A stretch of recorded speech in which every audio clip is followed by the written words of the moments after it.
All right. Well, tonight we have Angel Shipley with us. Welcome to the show. Thank you. Good to have you. And tonight we're going to be discussing feeling abandoned by friends and family after divorce. And this, usually when we've got a guest, we kind of ask the guest like, hey, do you have a specific topic that you would like to discuss? And that kind of makes it a little more personalized to you, something that you may have a little experience with, or something you may feel strongly about, or whatever that might be, right? So welcome to the show tonight. We'll get into that. But first, just want to say welcome to everybody who's joined us for the first time. We've had most of our audience actually joining us on Facebook Live, but all the questions that we have going on tonight will typically be in our chat room and not answered on Facebook Live. So having said all that, Angel, welcome. Thank you. Glad to be here. I appreciate it. Yeah. So I don't know you on a personal level, so this is always great. It's a chance for me to organically get to know you normally and kind of find out a little bit more about you. So tell us about you. Where do you live? What do you do? Divorced, never married, kids, no kids, all that good stuff. Tell us a little bit about you.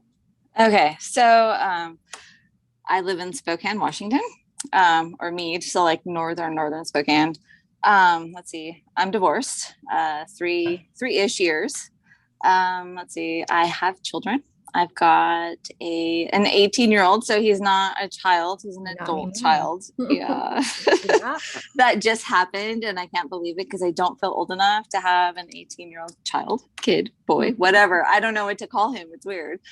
I've also got a 15-year-old who's almost 16.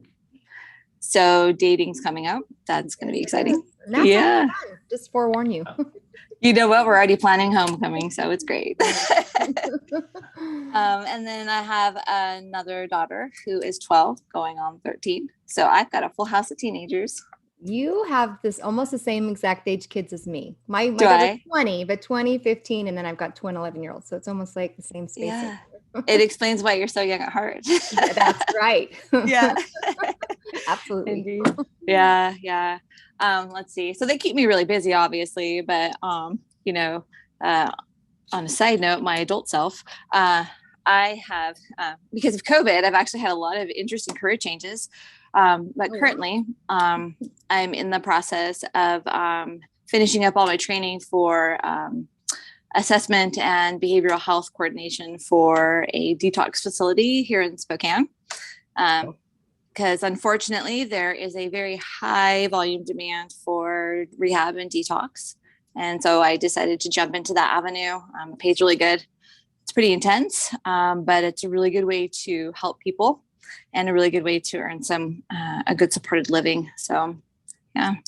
Right. So do you have prior background in like therapy or something along those lines Yeah, I've been in a lot of therapy. Oh, okay. All right. No, I have a degree in psych. I have a bachelor's in psychology. So yeah, I haven't used it until recently, to be quite honest. All it's done is gotten me jobs, like putting my resume on top of other jobs in the past. But now that I've had more experience in the workforce, it's actually allowed me to step in a little deeper, which now I'm finding is pretty beneficial. And I'm really glad that I had that opportunity to get that. So yeah, it's been a blessing. Mm-hmm. What did you do before then, before you had all this and COVID kind of threw a monkey wrench in life? So I actually took care of my family, my kids for a while, because after everything happened with the relationship and the divorce and whatnot, my kids needed some adjustment time. And so I really learned how to do more with less. So I lived very frugally, but I was able to be there for my kids and help them adjust and be like just a pretty solid mother to the best of my ability, of course. And then right before COVID, I got a job as a CNA, and I got really freaked out that I was going to give COVID to old people. So I backed out until I felt more comfortable with that whole process. So, but I got back into it. And for about a year and a half, I did very CNA and HCA type work to, just make ends meet until I can really figure out myself into the career path. So. Gotcha. Okay. So how long have you been, so to speak, on the single scene or divorced? How long has that been? So like the separation occurred, right? Like March of 18, I want to say. And then the divorce was final in June of 19. Yeah, roughly. So, I mean, separation, March of 2018, but the divorce was final in June of 2018. And that's kind of where I count it, honestly. Right. Okay. So yeah, it's been a little bit. Yeah, a couple of years for sure.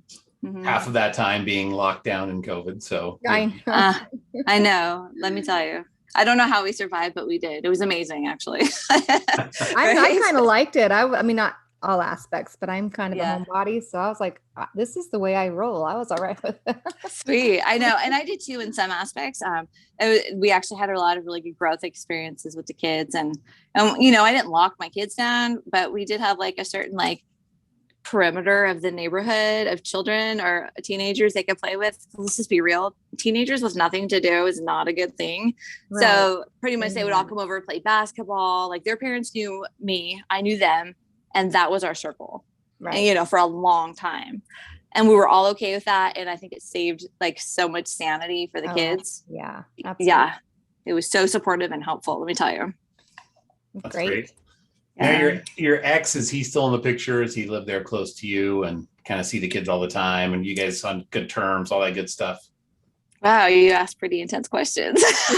Yeah, so that's why we call it the hot seat. Great. Okay, so started with the ex. He when all this very first started, he ended up leaving to Canada for a while. And then he ended up going to North Carolina.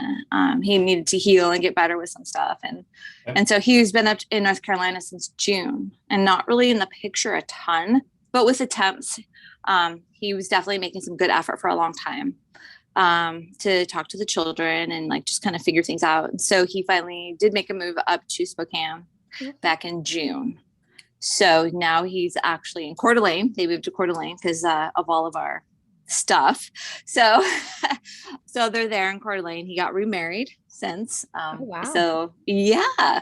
So so yeah. Anyway, so they got married in May. He moved here in June. And so now we're in the middle of arranging all of our visitations and custody. And I can tell he's been working really hard, on trying to make things right, which is good. And so he is in the kids' lives now, which is really fantastic. But for a long time he wasn't. So that was really hard. Yeah. But he's made some changes. I've had to really adjust to that a lot.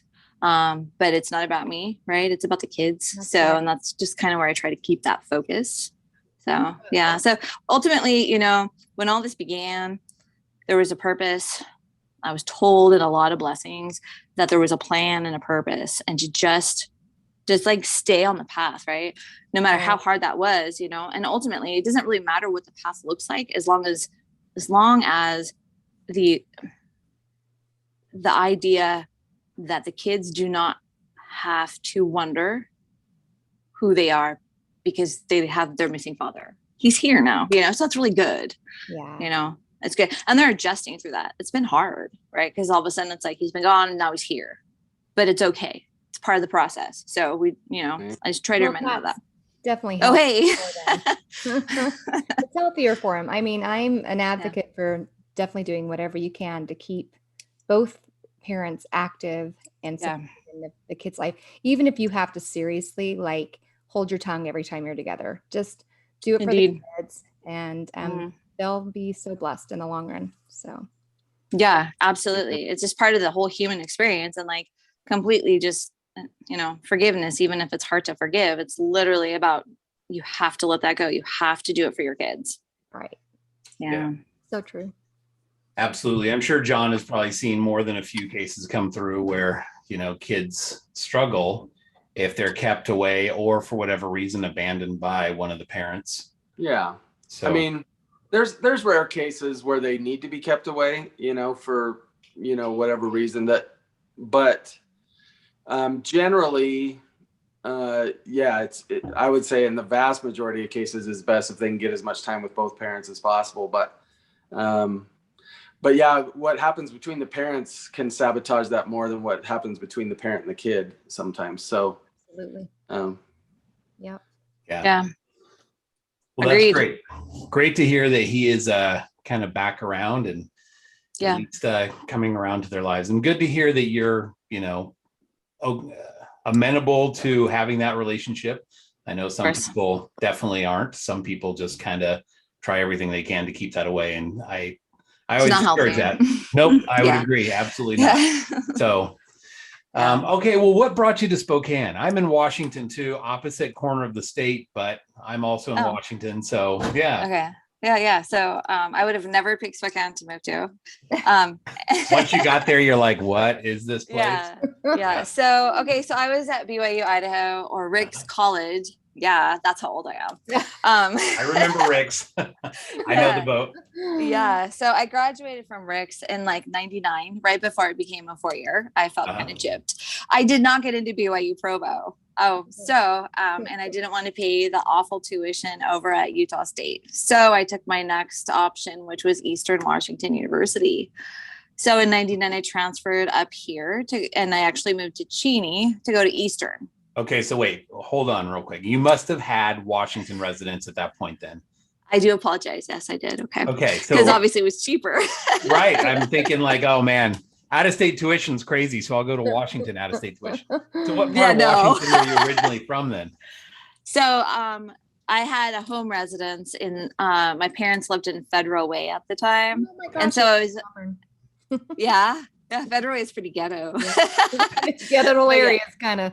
Yeah, woo. Yeah, it's like worse than Tacoma. Okay, so they had residency there, and that's what I used on my applications, except for when I applied to BYU Provo, which is really probably what got me. But I'm not bitter about that at all. No. So, not at all.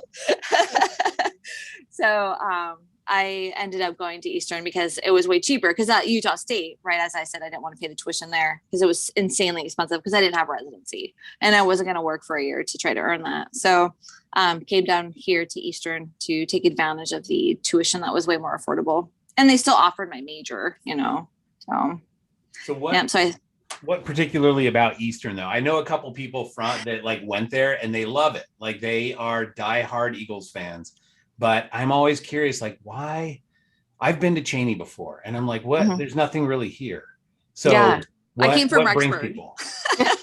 Okay, yes, but you came from Federal Way before that. So yeah. So I like adventure, apparently. No, I mean, okay, honestly, Cheney's an adventure, like life is like upside down or something. I know, right? No, so my parents, they did live in Federal Way. I never lived there because I was at BYU Idaho for so long. Okay. And so I just used their address as the point, but I had lived in California, like, I don't know, my whole history. I moved before I was 18, like no joke, like 21 times. Because we just moved. We were a moving family and we were not in the military, but we moved a lot. Very nomadic. Yeah, it was an interesting experience.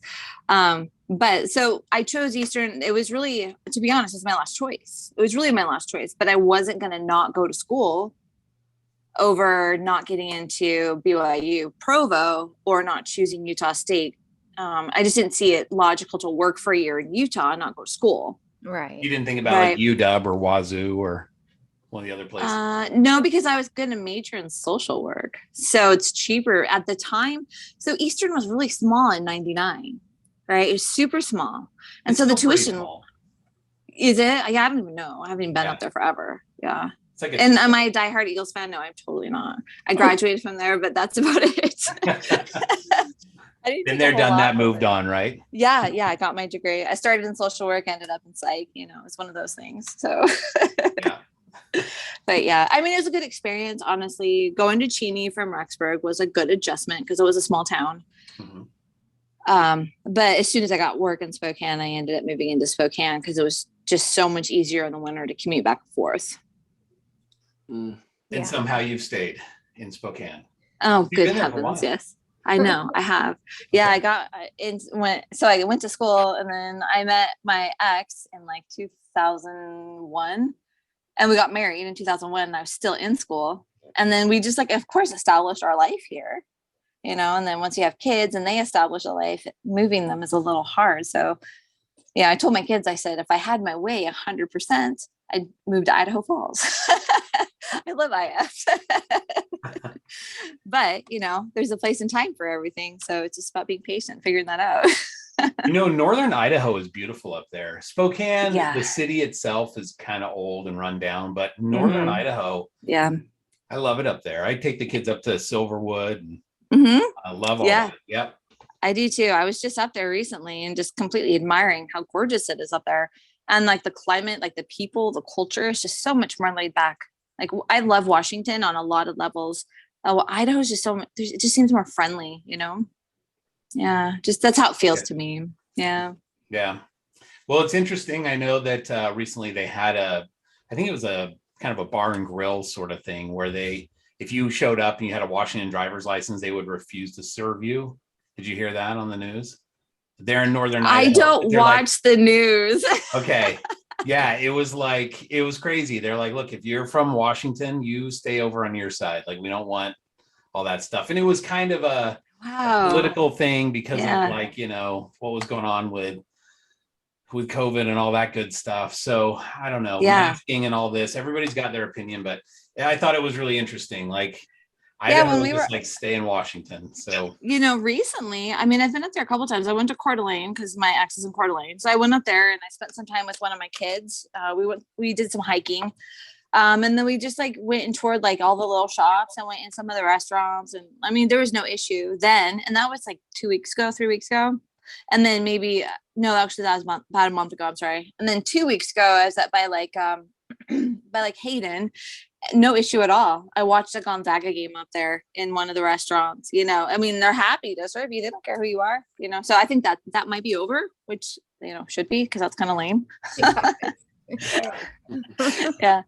I don't know. No. I mean, I have a lot to say, but I won't.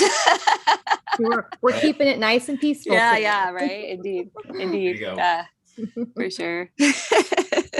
So you move after college, you finish up, you're there in Spokane. And for those of us who have been to Spokane, it's kind of a nice place to be from a lot of the time, right? Like, it's a little bit of an older town.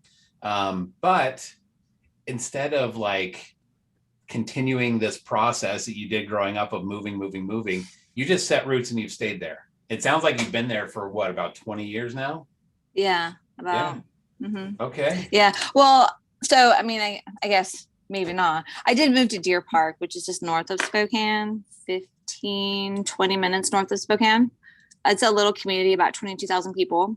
And I lived there with my former, probably about 6 years. But I still consider it Spokane because it's Spokane County, but it's not. It's a different town.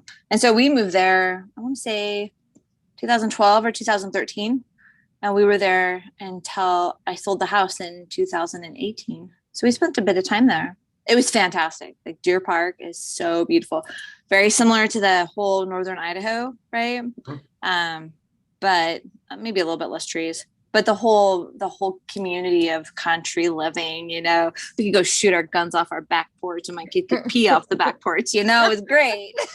That's my standard for having a house. Can I pee off the back porch? Yeah, right? It says home, peeing off the back porch. That's right. Right, exactly. You shoot a deer out your back window. Right? Yeah. The mountain. That's actually what I look for when I buy a house. I'm like, can my son pee off the back porch? If not, it's a no-go. I want him to. I love it. I'm so glad there's like minds on this. Awesome. So are you kind of a bit of a country girl then? I am, but I'm not one to go out and slaughter an animal, right? I'm a city girl, raised city. But once we moved to the country and I learned so many different things, there's a lot about country living I just love and totally appreciate. And some stuff I might struggle with, but at the same time, I get it. There's a whole element of self-sufficiency that I think is super valuable. And in country living, you can really develop that more than in the city. Right. You can't, if you have chickens in your backyard, you can, but people don't like it. So, So you got guns. You ever go hunting then if you say you don't slaughter animals? I have been hunting before. I don't have a problem hunting. That's different. It's when you actually get the, when you actually have we had a pig. I couldn't take part in that. We had a turkey. That turkey became my friend. It was so bizarre because I had no clue. Turkeys are super social animals. I had no clue. And this thing followed me around everywhere on the property. And I ended up selling it to somebody in our stake who, when he butchered that turkey, it was 40 pounds. He had to cut the turkey, like he took care of it and had to cut it in half to cook it for Thanksgiving. Wow. Yeah. Yeah. Hunting is different. Like, sorry, go ahead.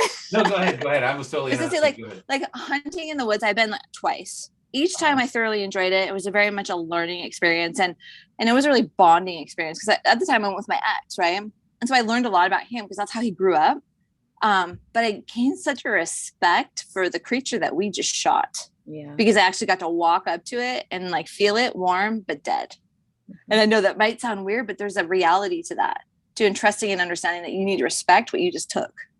Right. So, I have no objections to hunting at all. I think that there's a huge benefit to knowing how to do all that, even if it's hard.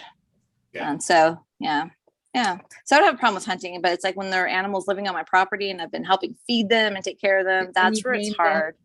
Yeah. You don't name your animals. Don't name but I totally would. Even if it was just in my head, I'd have a name. My turkey, I named my turkey Gobbler. See, that's what I'm saying. You come up with a name, even if you don't say it out loud. You're like, oh, my little turkey. Yeah, it's hard to kill it. I know. Celeste is more this way. Like, she has a problem with like killing spiders. I don't have a problem at all with killing spiders. Like, if I can save it, I'll save the spider. That's just me. Oh, your heart is so kind. I'm the Hannibal Lecter of spiders. Like, I'll kill them all. I don't care. Like, I see a spider in the house, you're dead. Like, I'm not going to catch it and put you outside. The only outside you're going to get is as I flush you down the toilet and you'll go outside of my house. Right. It depends on the spider and it depends on how big it is. If it's one of those crazy like wolf spiders, those things are toast. But anything else, I'm like, oh. I used to feel that way, and then I moved to Florida, and I remember the first time I encountered a banana spider. Oh, those things are cute. But the thing about them is, there are so many bugs there that you love banana spiders. You're just like, because they can eat like tons of bugs, and so it was, you almost celebrated having multiple and these webs were like 4 to 6 feet in diameter, and they filled the trees. But you were just like, oh my gosh, like it keeps the mosquitoes away, so we totally left them alone and lived among them, and of course they're totally peaceful. I mean, they're not venomous or anything. But in your house though, we would move them if they were to they don't normally make it inside, but if they were, I would just move it outside. You just relocate them. That's the kind. That's what I do. I would relocate them, but to be honest with you, I wouldn't relocate them that far away. I'd relocate them within 30 feet of the house. That's right. I relocate them, like, first I make them flat so they go a little better on the relocation process, and then they go down the drain on the relocation process. So bad. That's how I handle spiders. Yeah. So. Oh goodness. I think if they're in my home, then it's fair game. If they're outside, then I leave them be. Oh, see, that's good too. Yeah, I don't like to kill them when they're outside either. Yeah. So, like, I have a garden spider that literally is outside my window, but its web is beautiful and it's creepy to look at. But if you just think about what it is, it's totally fine. But if it was inside, that's different. Totally different. That's right. That's my space. That's right. Yeah. Awesome. So how, during this whole COVID thing, I mean, I know being here in Washington, we're maybe more locked down than some other states, which, depending on how you feel, sometimes that's a good thing, sometimes it's a bad thing. But how has it been as far as like in your area with your stake and going back to church? Are you guys back in, or are you just doing like virtual church still? So it was kind of it was interesting because I paid attention to my old stake, which is Colville, and then my stake that I'm currently in, which is North Spokane. And Colville, they would start going back to church way sooner, right? But that was up to the stake, right? The stake presidency to kind of make those choices.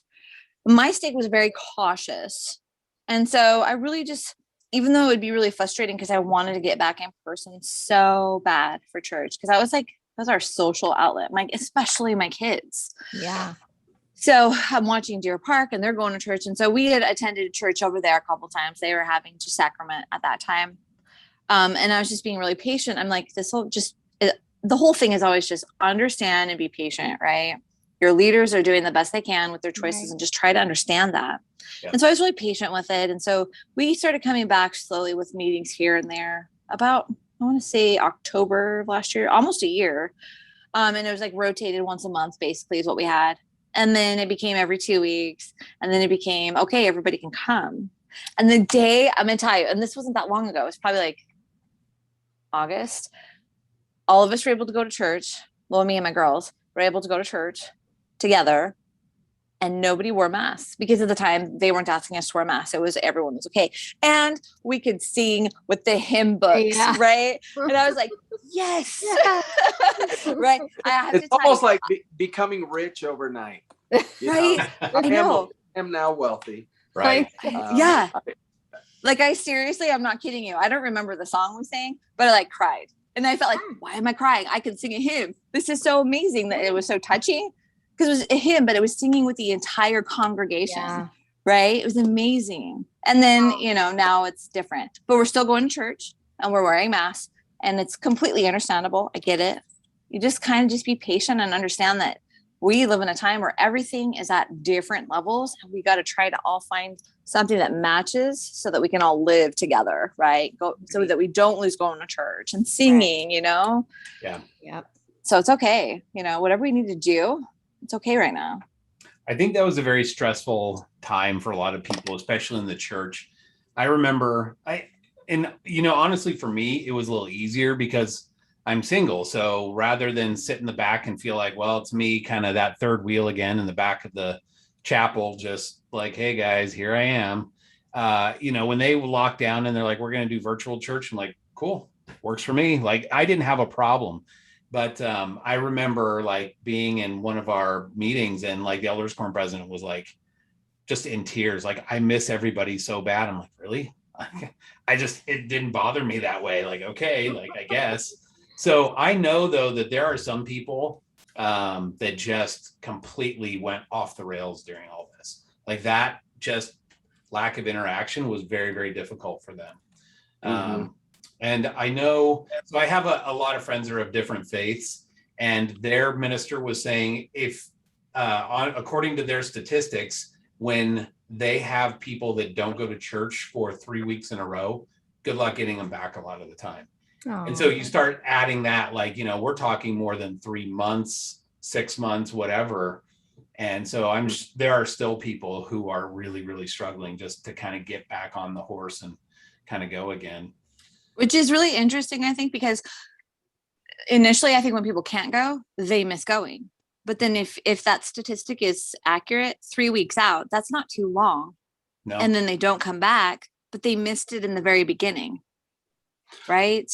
I think there's a difference between if you chose not to go for 3 weeks and you couldn't go for 3 weeks. This is true. Meaning I really didn't have a choice in that, but I always, and then it seems to me like the absence will actually make it grow fonder. I've actually found both things. I've found that that COVID, there's a lot of COVID inactivity, but I also found it really reactivated some people. And because I don't know if you remember, it always used to be the policy, you never film in the chapel. Oh yeah, never. You're not allowed to film in the chapel unless it's one of those, the church approved online film sacrament meeting and put it on KBYU or something like that. Right. Just to let people see what a sacrament meeting is like. But in this case, there were people who kind of been a little bit homebound and maybe, hadn't been able to come for whatever reason. And all of a sudden they can tune in to everything except the sacrament itself. And then when it opened up again and they could come live, they started coming live, and these were people who hadn't been in years, and so I guess to me, that's kind of a testimony of how everything in the last days is going to be. There's going to be things where people use it as a reason to get bitter or to distance. And and that same exact thing will cause a lot of people to get to soften and come home, kind of thing. And so, yeah, I can see that. Yeah, for sure. I, for one, just kind of miss going to church in my pajamas, and just sort of relaxing and sitting there like, I can have like a bowl of cereal and just sit there and watch it online and like, all right, we're good. But of course, you make don't your do- comments out loud and That's nobody cares. Right. Yeah, but of course you miss the sacrament and all of that. But there was a time when we could just kind of do that in our homes. I'm assuming your stake probably let you do that as well. Like if you had a priesthood holder or something that could bring it to you. So, okay. Yeah, they did. But, okay. So that was really frustrating though, because as a single woman, you've got to have like a million other people in your house in order for this to happen. Right. So it was a huge challenge. I'm not bitter about it, but it was a very frustrating situation because I felt like I was really having to inconvenience so many people when I'm not a predator. Like, and I understand the policy, but that part of me that was like, I just want to take the sacrament and just take the sacrament with my children and feel at peace versus feel like, why do I have to have all this extra fellowship? I'm not going to do anything to these people. Right. But I mean, that was a humbling experience to really just have to process that and digest that every time I felt that, to go, I want to take the sacrament, make a choice. Okay. It's just how policy is. Yeah. And it's still hard, right? I mean, unless we meet outside, I can't have the elders over to teach our family. I understand it, but it's hard because I almost feel like as a single woman, it's like, I don't know, it's wrong, but it just is the natural me to go, I'm a single woman and I feel like I have to be watched after. And like, I'm so like the kindest, nicest person. I'll like make you cookies. Like, you know what I mean? I'm never going to do anything that's wrong, but it's not about that. Right. It's just about protecting everybody and having a common law, Right. So right. I know. So the sacrament sometimes would be a challenge. And that was because of me though. It was because of choices I was making and things that I was trying to figure out myself. Well, but the blessings were always there. I think that's a valid point though, because if you have a complete family or someone in the home that held the priesthood, was a very simple transition. Like it was just like, okay, well, we'll do sacrament as a family. And it wasn't even like there was no second thought to it. But those of us that are single with kids and we still wanted the sacrament, like you said, we had to go to outside sources. And a couple. Yeah. Right. And we could have people in our home though. So we, luckily my ex-husband would come over and do it for the kids. So we didn't have to struggle too much with having to find, people to do it for us. But I could see that would have been a huge disadvantage for single women, especially if they had kids and they wanted to have that moment with them. So yeah. But again, like you said, it's like, we just have to learn from the experience and keep pushing through and realizing it's for the common good. So we just have to, and there's a reason.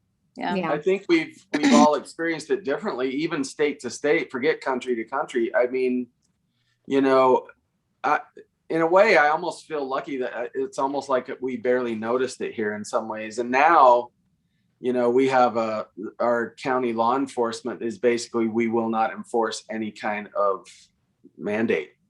And so the sheriff still says, hey, do what you need to do to protect yourself and other people. Meaning I'm not telling you to just go out and start walking up to strangers and licking them and stuff like that.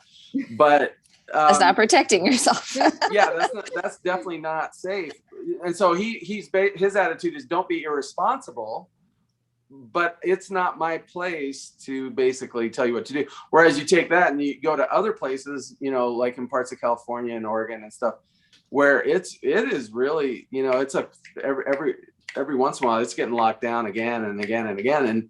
But I look at it like, it's kind of like in the Book of Mormon when King Benjamin's talking to the poor, and he says, if you don't give to the poor because you're poor and like you have no money, but your heart wants to give, that is counted to you as righteousness, meaning that desire alone, if you don't have the means whereby to do that. And so I think of that like with the sacrament too, at a time when I cannot take the sacrament or I cannot go to the temple, but do you want to go to the temple? Or do you keep an active temple recommend? Are you trying to live your life so you can answer those questions in the affirmative, if that time comes again when you can go? Yeah, I just feel like that's been a real testimony to me during this time. At times when I couldn't do what I wanted to do in the church, it just reminded me, hey, I would have a peaceful feeling come to me that I know you want to. And I know that when the time comes, you'll jump right back on it. So for sure. For sure. Yeah. But it is frustrating in the meantime. Yeah. Did you And have, like I said, I'm sorry, go ahead. I was to say, just like I said, it's a learning experience, not just for myself, but for the kids, because I had to explain to them, sometimes we don't understand policy or procedure and how things work, and we know ourselves, but that doesn't mean that everyone is like ourselves, right? And so it's just about making sure that we just have faith to understand that things are okay and they'll work out, and it's not the end of the world, and we can be offended for a couple of minutes and then just like let it go, and just take the time to process it, because there's a reason it's there, so Totally. yeah. Did your stake organize like the elders quorum or anybody to come around and like give the sacrament to any of the single sisters or households that were unable to, for whatever reason, do the sacrament? Not that I recognized. I know that like my fellowshipping brothers, like, and that one ward I was in at the time when COVID very first started, like I could call them, right? But if they were out of town, then you try to find other people, right? But there wasn't like anybody that I knew of, at least for me. And I was really active at the time, like on our social media and like trying to keep up.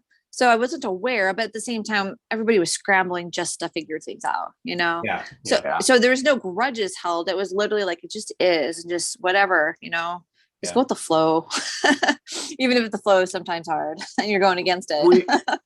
We kind of created almost like routes, like where, and it may or may not be your ministering families or whatever, but just, there were just certain sisters and single parent families where, hey, we would really like to have the sacrament if you can come. And then our elders quorum would just, hey, can you go there, at least twice a month and do the sacrament for these people and these people and these people, and so there was like 2 or 3 people that I would go to every month, and a couple times, and that's good. I think that's good to keep us connected.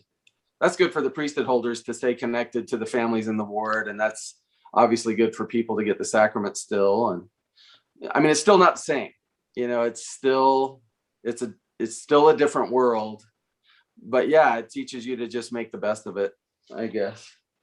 Yeah, adapt and overcome, right? Yeah. One thing before, I'm sure about to move on to the topic, but just one thing that was a blessing in my life is that when church was at home, I have one of my children won't go to church, so he was able to participate every week with us, and it had been a long time, and so that was actually like a huge tender mercy for me that he was able to be a part of that at our home. And there was a really sad part of me when they started opening it back up to go to church, because I knew he wouldn't come. And so anyway, just a little I get it. Yeah. Thank you for sharing that. Yeah, it was definitely an interesting time. I know like we have a couple nursing homes in our ward, and there was a couple times when I would go to the nursing homes with like, on a ministering brother. I'm just going to call it home teachers. I've never been comfortable. I don't know what the heck to call them anymore. It like never feels right rolling off my tongue. But, they would kind of wheel them out, the staff there, and then we would be out on the porch or something, everybody masked, but away from everybody. And, you're kind of almost like on the sidewalk, giving them a blessing or administering the sacrament or whatever, but you kind of made do with what you could do, So, yeah. Yep. And there's honestly, you don't know how much power there's behind that to other people, right? That's the thing. It's just bearing witness in different ways. Yeah, I agree. Yeah. Absolutely. Great. Okay, so this kind of is a good lead into our topic tonight, which is, do you know what it is, Angel? Of course. Yes, of course I do. He's like looking it up real quick. Like, save me. No, it's not that. I just got a message from my manager on my expense report, so totally off topic. I'm like, totally different. Yeah, not now. I just gotta delete it. So, no, tonight is about feeling abandoned, and and this is like what we've been talking about with COVID. Obviously, it can compound and be a completely different thing when you're talking about going through a divorce. So I guess, there's a reason why this is a topic that you chose. So maybe tell us, we'll start off with your thoughts and your feelings on this. We'll kind of go down that route first, I guess. Okay. So I don't even know where to start with it because it's such a topic, right? Start from the beginning. But here's the thing, like there's relatability for all of us, I think, in some kind of abandonment situation when we go through divorce, right? Whether it was prior to divorce in the marriage or whether it was after or during the divorce. I think we lose family. We lose in-laws we never thought in the world we'd lose. Of course, lose our spouses. Sometimes we don't understand, sometimes we do, but we lose that. And when we have that disconnect from somebody that we like completely had attached ourselves to and loved for so long, in my case, we were sealed like 4 years prior to our divorce, right? So I completely, like for me, I felt like there's this huge like physical abandonment because like literally there was an actual abandonment of the situation, but also like a spiritual abandonment because I'm like, where's my person, right? Because when things changed after the divorce, like he was not him for a very long time. And I was like so confused. And then I lost my step family, with the exception of a couple people, because I understand now, like hindsight is 2020, right? And I understand now why that happened, but during the time I was so lonely, right? Even friends in my old ward, there was a couple people that were like, that stuck around because they saw what was happening to my family and to me and my children. And so they stuck around and they were a fantastic support to make sure that I was able to have a support system during that really hard time of the initial abandonment with my marriage. But a lot of my other friends where I'd get together and be like, hey, let's go and watch movies together or go downtown and hang out together.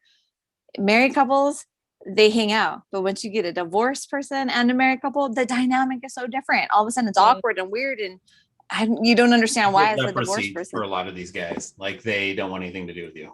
Yeah. Yeah. I think they think that it rubs off on, it could rub off onto them or something. I honestly, what I feel like is like, they're afraid, like the ladies, like, there's one person I was really good friends with, but a lot of times like your ladies are like fantastic and beautiful and your husbands are great and your relationship is solid. If I'm in your house, I'm not going to be a threat. And I feel like that's how it feels. Like I'm with my kids and there's no other dude in the house to like communicate with the husband and keep them busy. It's me and my kids. And it just throws the balance off. And I understand it now, but at first I didn't. I'm like, you're my friend. What's the problem? Why can't I hang out with you guys? Right? We used to play games together, but it's just a dynamic of how it is. But it feels so abandoning once again. Right. So was there ever like a temptation at that point to just say like, okay, look, I don't feel comfortable anymore in my ward. People have kind of abandoned me. Like I'm going to take a break. Or maybe you did take a break. I know some people who've gone on like a 6-month hiatus. Like I need some time to clear my head. Okay. Yeah, I wish. So no, my ward that I was in Deer Park during my divorce was fantastic. In fact, I invited a couple of them to hop on. I don't know if they did tonight, but like they were a massive support network. Huge. They saw the need and they answered the call. Okay. When I moved into Spokane right before COVID, well, July before COVID, the wards are different in the city than they are in the country. But the church is the same, right? The gospel is the same, but the people are different, right? So I'm hopping into these wards of like 800 people from like a ward of like 300, right? That's 300 that's mostly active, 800 that, you don't know if the number's right, but the chapel's full all the way down to, the stage, right? So I'm trying to figure out who people are, and there's so many people, right? So the experience to be able to find somebody and like literally like have an engagement and bond with was very hard. People are much more distant in city wards, and it's much more, how do I word this right? There's so much more placed on like appearance and what you do for your job. And, it's not about church. It didn't feel like at first. Right. So I had to set that aside, but I'm like, how do I make friends? It was so weird because I came from the country and freshly divorced. So coming into a ward single with 3 kids, of course, people are wondering, and I'm just like, I don't care. We'll let them wonder, whatever. They can ask me questions, but it gets old, right? It gets old. But I understand it because people are that's just human nature. I mean, I think now people are starting to open their minds to not be like wondering, just talk to us, right? We're humans. We just only had a divorce. We were just like you probably, right? And there's nothing I did wrong or anybody did wrong. It just happened. Okay. So, yeah, we don't have to be pointing fingers necessarily. Yeah. it divides us. Yeah. But Mhm. yeah, that's I okay. think sometimes too, even if the ward doesn't point fingers, sometimes I've noticed, singles will sometimes mind read, kind of like, Yeah. why did they look at me that way? Why didn't they Mhm. talk to me?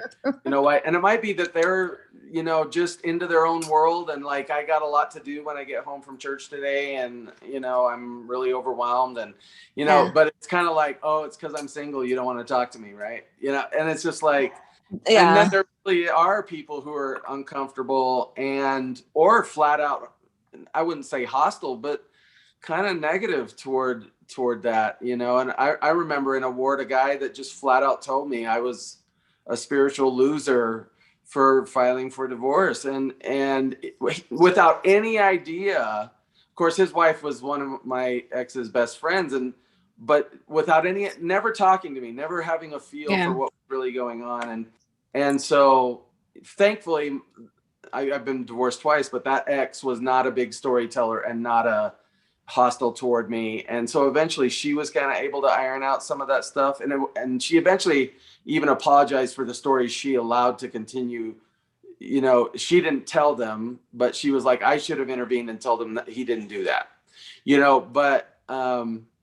but yeah, it's hard. And it's that whole gamut. It's the people who had no bad intent, but I read it into them, to the people who have really bad intent. And I don't even know if it's bad intent. I think a lot of times people are just not sure what to say or no, and what I mean by that is they want to punish you for committing what they consider a grievous sin. Like they feel like you should be punished and held accountable. Yeah. Like it's their job to do that. And I think that's rare, thankfully. But sometimes though, that can get ginned up by an ex is quite a storyteller, and does kind of, poke the bee's nest, so to speak. So, Yeah. When I moved into my new ward before COVID, there definitely was, I tried to keep it positive and not like judge what people are saying or looking. Honestly, I really did go into the ward just with the mentality of, I'm me. This is who I am. This is where I'm at. Everything's fine. Right. yeah. And I think that, over time, I think that eventually rubbed off because I think, so I had a lot of struggles getting to church because of some troubles I had with my oldest kid. That kind of came from a lot of this abandonment stuff that happened. But there was one Sunday, it literally was a Sunday before they stopped, before they told us we can't go to church anymore or, in person. And that Sunday I felt completely defeated. I'm like, I'm not going to go. Why should I go? I had all the stuff going on with my kid. I had all this struggles with feeling comfortable in the ward, but that I knew that was on me. I never blamed the people. I knew that was on me that I had to work through. Mm-hmm. But I'm like, I remember this thing I heard like years and years ago, and it was the times you feel like you shouldn't or you can't make it, you need to make sure you get there. Even if you take no kids with you, you get your butt into that chapel and sit down. Even if you haven't showered and your hair's in a messy bun and you're in whatever, you get there. So I got there. And that Sunday, and that evening, I got a phone call from one of the steak people, and they were talking to me and asking me a bunch of questions.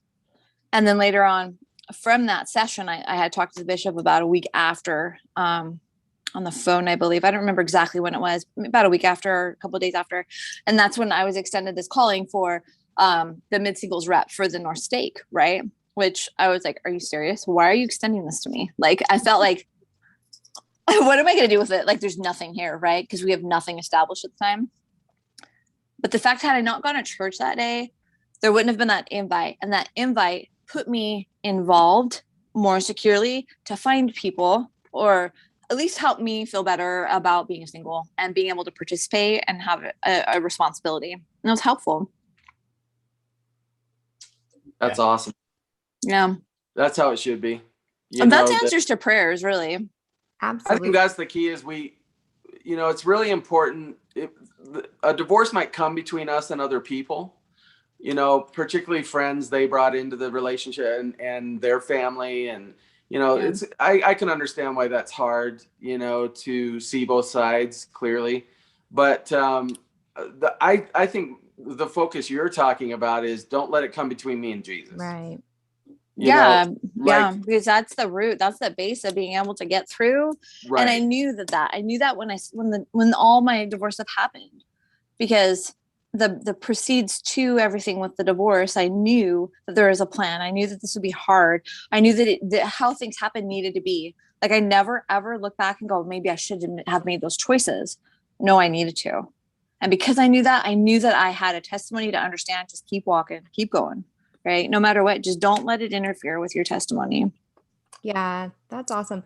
For me, I think that there's an important aspect to the whole abandonment or division, because it seems like people feel like they have to choose a side, right? Like, oh, Yeah. you guys are getting Yeah. divorced. Mhm. Which way do I have to go, right? But I was very adamant to anybody I spoke with, especially my family.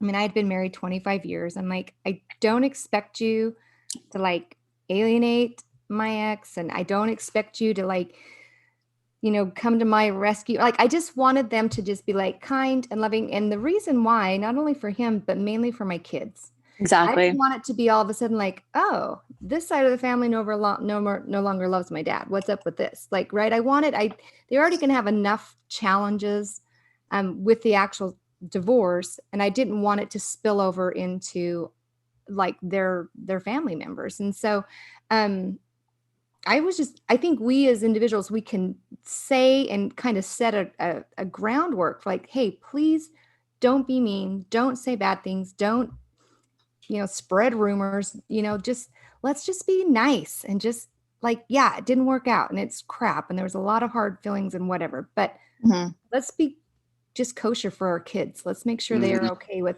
okay, grandma now no longer loves my dad. Like, that wouldn't work. Right. So yeah. Anyway, I just You, think we you, can do our part there as well.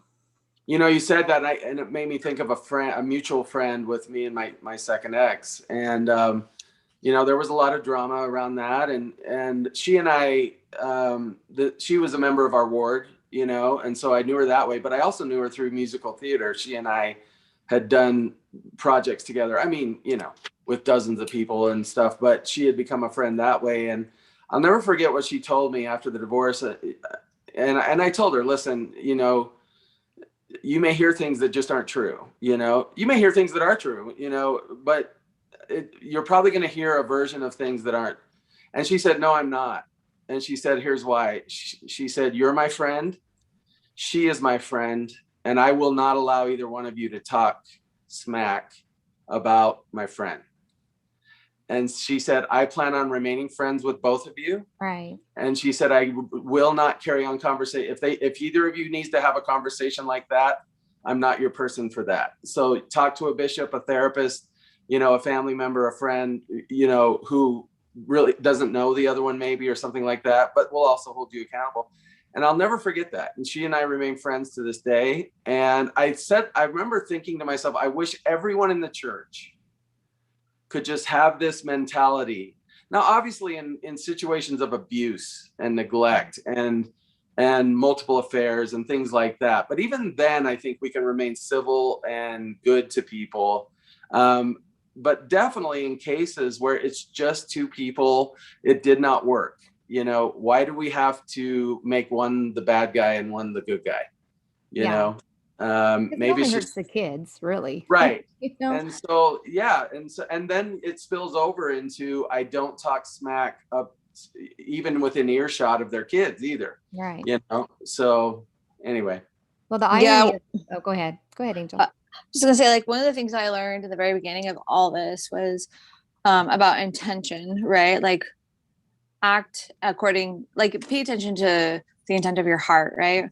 So you pay attention to your words, your actions, everything that you do.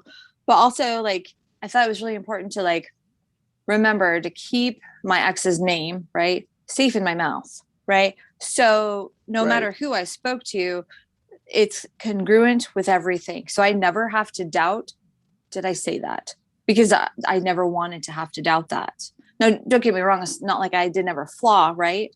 But the main goal was literally I will keep his name safe in my mouth. Okay. Right. So, and that was really hard at times, but at the same time, it allowed me not to feel so much anger. It allowed me to feel more peaceful so that I can, even though healing took a long time, It allowed me to feel peaceful and less contentious. So when I spoke of my kid's father, I could speak on our positive things that we had in the house and our positive memories, no matter what was going on between him and I in our divorce. And I think especially for your kid, that is probably the best thing you could have ever done. I think it's good for us too, to be honest. You know, I think that's good for our kids. It's good for us, you know, and if we can keep it that way. Yeah. It can be a very hard thing to do. And often, I would probably say the majority of the time, my guess, John would know for sure, but I would imagine that people don't do that more often than not. Yeah. And you know, probably the person that gets hurt worst in that is them, you know, to be honest. And that's what I've noticed in, you know, as a therapist for over 2 decades is, yeah. And by the way, holding those grudges, even when it's clear that they genuinely hurt you, you know, it still hurts you to hold on to that. You don't have to trust them, for sure. But letting go of that venom is good for you, you know. It's that energy that you're like hanging on to because it'll feed on you. That energy. Right. Yeah. What's the old Buddhist phrase? Not forgiving is like drinking poison and expecting the other person to die. Yeah. Exactly. Use that in his talk. Yeah. Yeah. And I agree with that. I've seen it literally. I've seen people literally die young, hanging on to it. And when you consider how they were hurt, you don't blame them. Like, I have compassion for why they would hold on to that. And I do believe that the person that hurt them will be held accountable for that. But at the same time, how sad that the innocent should suffer when the only person who can set them free is themselves. Right. You know, and that's a hard thing to watch, you know, from any vantage point. So, yeah, I bet that is. But I've done it to myself too. You know, I've held on and needed to let go. So I've had that conversation in the mirror a few times. So you had to come to Jesus, talk with yourself. It's just like, let's do what we're asking the clients to do, John. Yeah. Come on, brother. Yeah. So here's the irony in my situation. So at the same time as I was getting a divorce, my cousins were getting divorced. And they kind of went a different route with it. They went the traditional, family members had to choose sides. And I was very adamant about it. I wasn't going to choose sides for either of them. I mean, they'd been married over 20 years. And, you know, the person that wasn't biologically in my family was still a member of my family in my heart. And so I actually got abandoned by the side of the family that wanted me to choose sides, if you can imagine that. Because I was saying, it was interesting because I would be like, well, you're willing to not choose a side between me and my ex, but you want me to choose a side between those two. And, you know, they never had a logical answer. They're always like, well, you know, you just need to support your cousin. And I'm just like, I don't, you know, where I stand in my own divorce. Why would I take a side there? But it caused a lot of family drama. It caused a lot of hurt. There were many family members that would not speak to me for over a year because I did not opt to support one over the other. And it was chaos, honestly. And it hurt me really bad. I was abandoned by my family because I wouldn't choose a side in a divorce. So it was crazy. Yeah. It's interesting. Why sides? Why choose sides? Sense. Yeah. This makes sense. It's like almost human nature that one person's got to be the good guy. The other's got to be the bad guy. And but it never works. Of course not. Right. Only in Hollywood. I did have one family member who just was mesmerized by my ex, and I totally forgive her and that, but I have distance from her, you know. And part of the reason, like, and when it comes to my ex's family, I've totally distanced from them. We didn't have kids in common, so that made it a little easier that way. Part of it was I want her to have her family and friends and not have an alternative point of view that could sabotage those relationships that she needs in her life to feel supported and that kind of thing. I don't think that would be fair of me to try to win the argument, quote unquote. And the other part of it is, I think it's fair that we don't want to associate with people that buy into a narrative that we know is flawed, and that's not good for me either, and so not having kids in common made it easier to just put distance between her and her whole circle, but I know that most people don't have that luxury without it feel like it's surgery without anesthesia. It's like a real rip it apart kind of experience, and so that's got to be hard. Yeah. I want to go back for just a little bit and kind of talk about that feeling of being in the ward and kind of ostracized to some degree or another. I know we've had this discussion many times. John feels really comfortable being in the ward by himself. I know a lot of, I personally am a little more like, I feel like a third wheel oftentimes. I sit in the very back, just like, all right, I'm just kind of me. But I know just from kind of working with local leaders and other things that general authorities have said, that the church is sort of recognizing we've got this group in the church that is single, and it's almost like you've got the family ward, and there are those in the family ward who are intent on keeping it the family ward, right? Like these are our programs. This is what we've grown up in. And for somebody who's single, especially going into that, like if you've been part of that family ward and suddenly you find yourself single, you can be like suddenly on the out, right? Like this program no longer fits me. It's no longer my lifestyle. And that's where a lot of people can kind of go and just say, it's just not for me. It's not for me anymore. I don't feel comfortable there. Yes, I know I want to have a relationship with the Savior and I need to take the sacrament, but beyond that, I just don't fit in with these guys.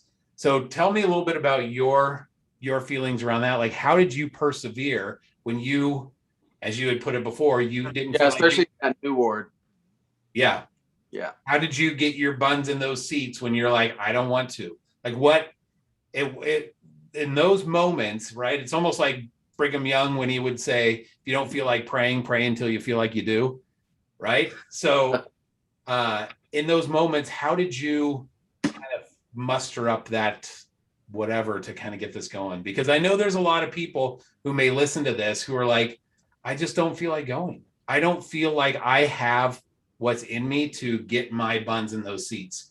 Right? Like, I feel like I can just have my relationship with the Savior, and I don't have to deal with all the people in the ward who may look at me weird or who may not want to talk to me because I'm single and they don't want that to rub off on them or whatever. Right? How did you kind of overcome those feelings?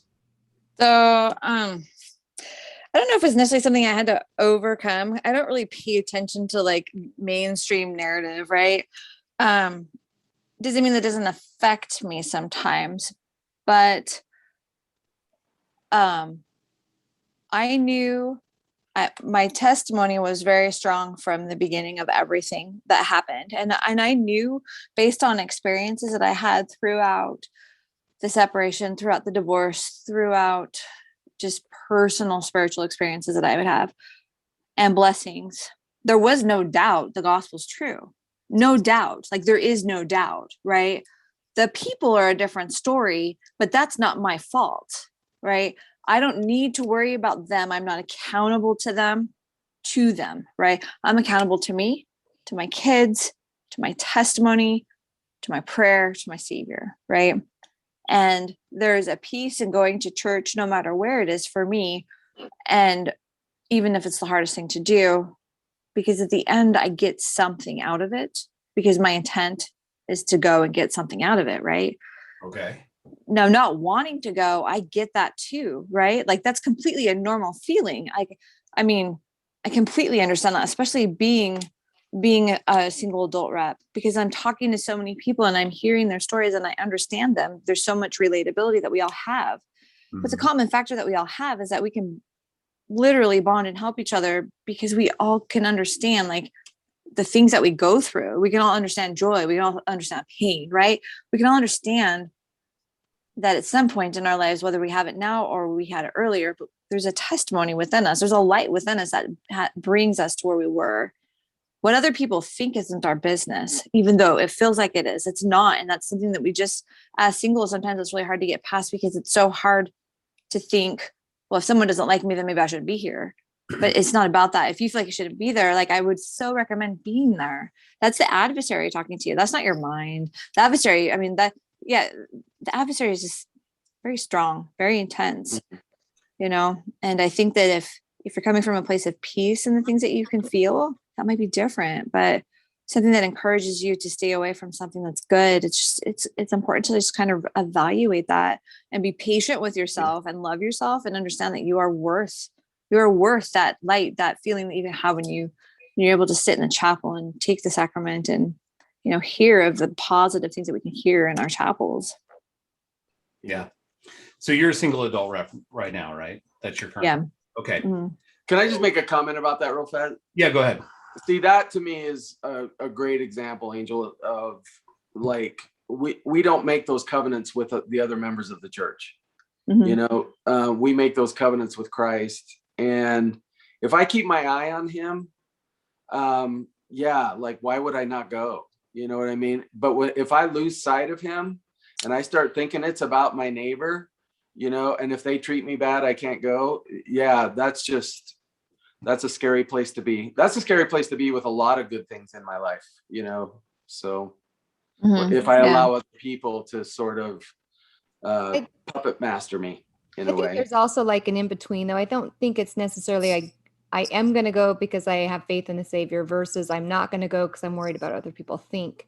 I think sometimes there's like that in between where it's like, I can't go today because I just can't even get out of bed. Like, I think there's moments where you're just like, I still have a testimony of the Savior. I still want to be there, but for whatever reason, I just cannot get there today. And I think that still fits my perspective, because it's like, I think the Savior might say, hey, you don't have to go today. It's okay. Well, he very well might, but we have to give ourselves that slack too. Because I agree. Feeling like, oh, I didn't go today, so now I'm worried about the neighbors. Yeah. No, I think that because I've gone to church a lot of times where I couldn't even worry about what people were thinking and saying, because, I mean, their understanding was skewed anyway, right? They didn't have all the information, but I knew I had to be there, right? My motivation was my children. If it would have been just me, I'm not really sure exactly how it would have transpired, but I had to get my kids there, and they were my motivation. And I knew that I had to keep moving forward despite what everyone was thinking and which sides people were taking. And if they were, looking at me horribly because I'm the one who filed for divorce, whatever their theory was or their belief, I just had to put that aside and just be like, okay, I just got to do this for my kids. Right. And just dig deep and sit there in that pew all alone with my kids and have people pity me a lot too, which was not as a comfortable place to be. So it was either like looked at like, and have people love, or like looking at you like, you poor little drowned puppy. I didn't want either of those, but you just go. I mean, but some people might not be able to get there. That's what I'm trying to say. Like, I just don't want people that they might struggle to feel bad that we're up here like saying you've got to go. But I think some people do struggle to get there. So it's personal, and it's between you and Jesus whether you go or not. Well, here's the reality of the situation is that the church is really a vessel to help bring us closer to Christ. And there are lots of people on lots of different steps of the journey in that spectrum, right? So you're going to run into, this is why I was asking you if you're a single adult rep, right? You're going to run into people who are like, I don't feel comfortable there. Their testimony of being part of the church and going for Jesus might not be very strong at all. And maybe their testimony was as deep as, I kind of went to church because that's what I needed to do. And that's where I belong. But I don't really go because of Jesus right now, right? I go because somehow I felt good there before, and I put all those pieces together, and now I don't feel good. And so now I don't go. Well, and there are some wards more loving and supportive than others. And there are some local leaders more loving and supportive of others. And I think the Spirit can tell us, hey, you need to regulate your exposure, to maybe some, really some toxicity, in a place where you should be able to feel peace. I think the Spirit will, guide us through it, if we just make it between us and God. But that may look different for you and me and everybody else. I just really think that there's a lot of people who don't know how to make it between them and God. Like, I don't think that they're necessarily that far along on that spiritual path. Right. I agree. And so I think they might need somebody like a single adult rep. I'm sorry, I'm totally. No, it's okay. It's okay. I think too, a lot of things that I've run into, there's a lot of people that feel scared to go back to church. I feel like disappointed. They're not sure if they should go back to church because of what they've gone through, maybe some guilt or shame associated with it. Right. And then also sometimes church has memories. There's ghosts in your ward, right? Because you were married and you went as a family. There could be ghosts, and that could be really, really hard. And so to combat those intense emotions of guilt, shame, disappointment, and being scared, like the fear, right? That's where it's like faith over fear. And that's where love comes in. That's where it's like, hey, we need to be loving everybody. Don't give special attention, but love them for who they are. Get to know them, understand them. Because I think most people are just standing outside the back door or just don't know how to open it. Honestly. I agree. Yeah. There's a lot of people for sure. I know in our stake, just in the whole area in general, there's been a big push to try and say, okay, what are we going to do with the singles now? Right. I mean, I assume you kind of heard from conference last time that we're more than 50% of the church now are single adults, right? At least from the adults. So again, it sort of has felt like these guys are a little bit abandoned. So I look at my ward, for example. On our records, we have, I believe it was 77 or 79, call it 77, whatever, single adults in our ward. Out of those, I think we've got 2 or maybe 3 that come to church, right? And so you look at that. Now, some of those records may have just been moved into the ward and they may not be like actual addresses or something. They may need to just be cleaned up. But still, even if half of those need to be cleaned up, that's a huge chunk that just simply aren't going for whatever reason.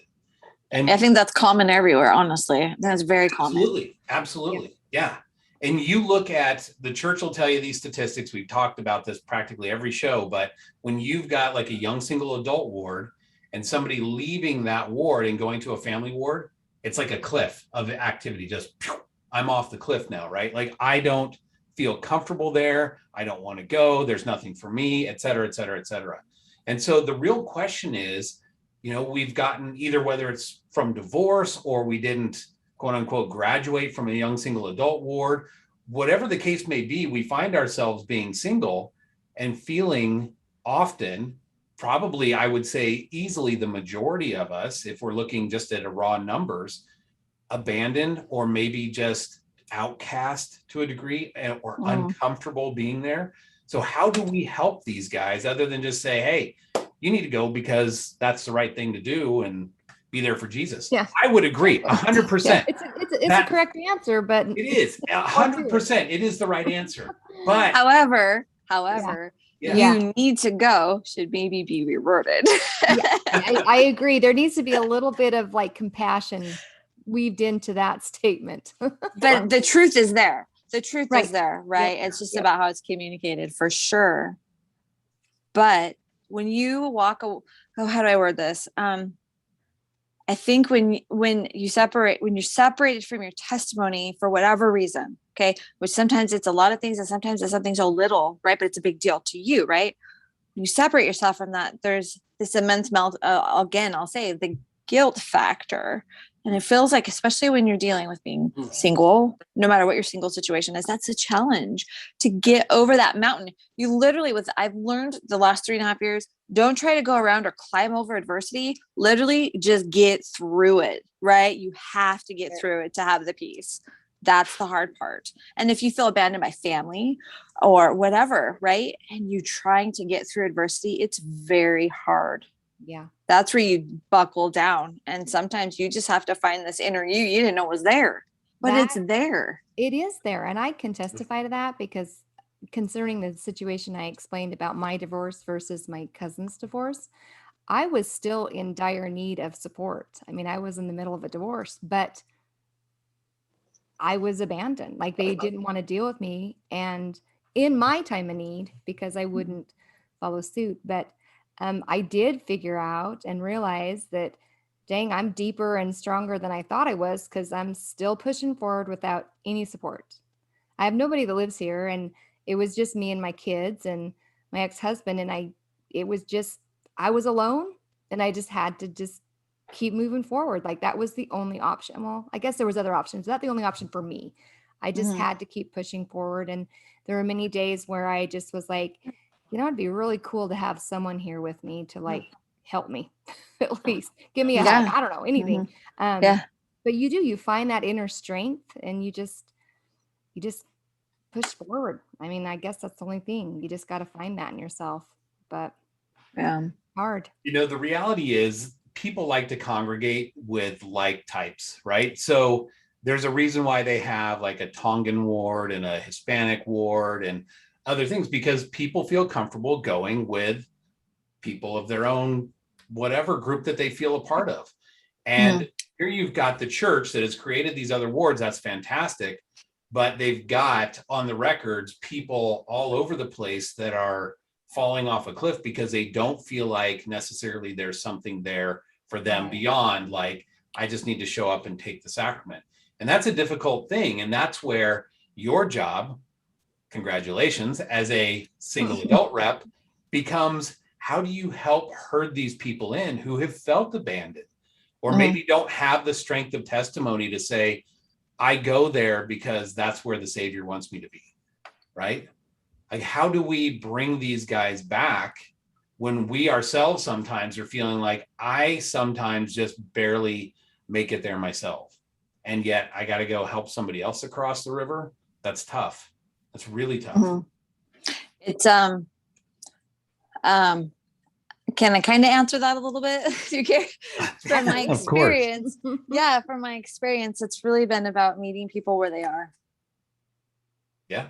And that takes a lot of listening, empathetic listening, which is not my best skill. I'm working on that. But meeting people where they are. I think people a lot of times they don't want to come back to church because I think, or to the singles wards or singles activities that we've been trying to work on and establishing, right? At least in my area, we had this giant conference, right? And so we were working on establishing and reuniting people together, like minds, right? Like ideas, like philosophies, whatever. But the whole point was a lot of people don't want to come because they feel like, oh, you're just, it's just a place where people are just trying to set you up to get married, or, or they feel threatened, like I won't be accepted, but really it's like, no, we're literally going to come and we're going to play games. Just come and show up. You'll see. There's no pressure. You can leave anytime. It's about meeting together. Oftentimes people do want to bond and connect, right? Because there's a familiarity to it, right? They're scared. They don't want to be, set up for dating or have somebody try to ask them out on a date half the time. And that's okay. We sense that. If you don't want to be asked out, we sense that, right? Just listening and just meeting people where they are. Who cares if, everyone's human and we're not perfect, and it's not our job to judge that. It's our job to be there and just love them. That's it. Love them where they're at. That's like one of my favorite phrases. Yep. Yeah. Because if you don't love, they'll probably not move anyway. Like, I think it's love that gives them the strength and courage and support they would need in any situation for anybody, like to move in a positive direction. So. Absolutely. And clarify, that doesn't mean we have to reinforce toxic thinking or, engage in the gossip with them, or, you know what I mean? It's like loving doesn't mean always agreeing with or like basically ginning up their toxic behaviors or anything like that. It's just really seeing the best in them through all that, I think. Perfect. And saying, hey, you know what? I probably don't want to sit here and badmouth your ex, but I do want to hear your story and, hear about your hurt, hear about what the challenges that you're facing in your life right now. And I just want to be here for you and be able to help you through if I can, and that's extremely powerful. I mean, in a way I look back and I didn't want people to either indulge me in my toxic thinking or fight me about it either. Like, you know, maybe balance again is the key. Balance is always the key, I think, for sure. Yeah. Yeah. I think so, right. Yeah. For sure. And honestly, once you start engaging with people with that balance, they sense that because they're starting to like feel you when they talk to you, and it's not comfortable for them to go too far one way or another. If you can kind of gauge and guide that, and that's hard. That's very hard to do. It can be for but sure. It's so important. So important. Yeah. I love what you said about meeting people where they're at, primarily because that's exactly what Christ does for us, right? Right. I mean, that's why he went through what he went through in the garden, so that he could aptly know, I know exactly where Angel is at in this journey. I know why she's not sitting in the pew. Like, let's say you're not, right? Or whoever is not sitting there on Sunday, because I get it. I know those feelings that they feel. I have felt them too. So sometimes he sends angels like you or somebody else from the ward who can go and help that person to say, look, I get it. I know where you're at. I feel it too. But together, maybe you and me can go and be uncomfortable together and still draw a little closer to Christ on Sunday. Yeah. And while the church is putting together whatever they may be working on for single adults and trying to come up with something that people feel a little more comfortable going, or maybe it fits them better, so to speak. In the meantime, there are those of us who have those testimonies that are strong enough to say, I will be there on Sunday. I might not feel good about it. I might not feel like I fit, but I feel like I'm there for the Savior. And in those moments, we can say, hold on a little longer until we can get something for all of us where we're all there. Let me help somebody else up, pull them back. Yeah. And I think there's going to have to be a shift culturally within the church, because I wouldn't have even, obviously, I wouldn't have seen any of this unless I had gone through a divorce. But, and we all know, like the topics that are discussed, the songs that are sung, that whole atmosphere is just very family based. And I think I don't know how it would be perceived or received if someone was divorced and in the middle of Sunday school decided to discuss aspects of their divorce openly. I think the people would be like, why is she even talking about that, or he, or whatever? Like, it would be almost like defensive, like almost like fearful that somehow it's going to, like, again, rub off on them. But the truth is I've noticed that my girls, when they go to primary, they're having the same thing.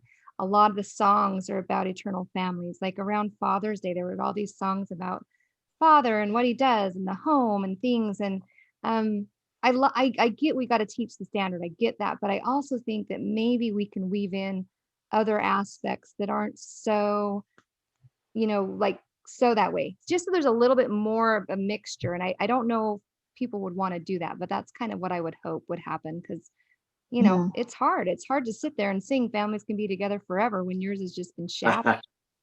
I think too, that's one of the, it's horrible. Absolutely. It's so hard. My oldest is inactive because of that conflict. Right. Yeah, it's hard. And that's something that he has to figure out. I can only go so far with that with him because I don't know answers. And I had to say, I don't know. I just know it's going to work out somehow. And that's like nowadays for kids, it's like, well, Mom, that's not good enough. That's fine. Pray and look for it yourself. Right.